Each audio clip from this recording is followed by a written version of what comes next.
Brandon Costa for Sports Video Group reporting on the road today. We are in San Francisco for the latest in the SVG College Regional Event Series, SVG College Bay Area. We're very excited to be at the offices and studios of the Pac-12 Networks. We're joined by Jonathan Leess. He's the SVP of Operations here at Pac-12.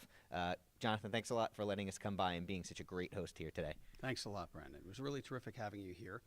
And the group you assembled here was really a great day, and now they're out getting a tour of our live events now downstairs in our production. We're very excited to have everybody here. Thank you. Yeah, no, again, thanks a lot from us. It's year 4 of the networks now. Network really came into its own last year with the number of events it was producing, a lot of it tying back to the multicam workflows or the IP production models.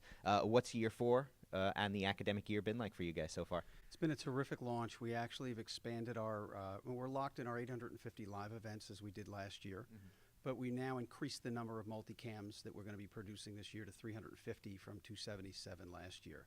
But what's really now expanding the horizons for us for this year is how we're using the technology here in-house to now use those paths coming in and the paths going back to our remotes. So not only are we producing multicam productions with cameras coming back here in our control rooms being in-house, but we're using our bullpen with all the technology that we have, whether it's high-end graphics or whether it's extra EVS replays, and we're actually sending that back to full productions like football and basketball events, where we're becoming like a B and C unit, typical in the terms of remote production, where we don't have to have that extra B and C unit out at the remote, and we can enhance the production by feeding those back. And that's really what this year is all about in terms of taking advantage of the IP production connections that we have. Sure. Let's dive a little deeper in that IP production workflow, the multicams, as you guys call them.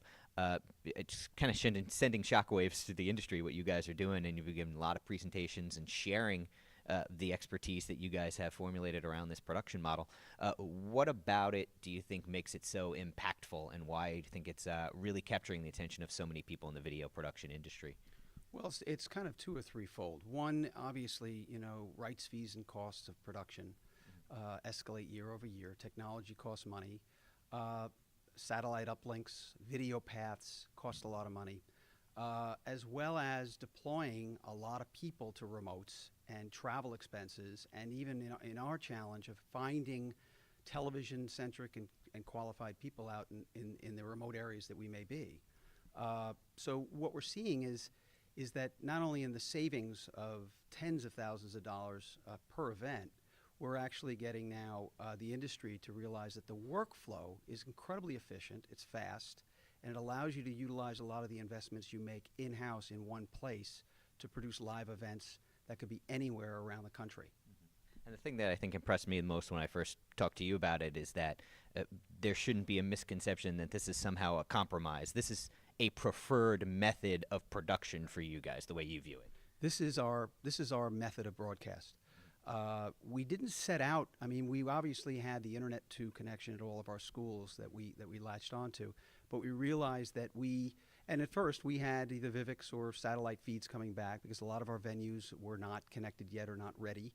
But what we realized in terms of having this connection and having IP Internet 2 connection back here to all of our remotes, we were able not only to test the first year only 28 multicams to see that it worked, but it became a more efficient way to keep the quality up in our productions and take advantage of the connections. To now we're changing the workflow. If you talk to our producers, our directors, even our EVS operators, even the talent, they're now in the Pac-12 networks so experienced now in this type of production that they're realizing that their productions are even better, and they have the ability, because there's no lag and no latency, that it's just as if they're out at the production, but they have so many more bells and whistles here in-house to be able to use.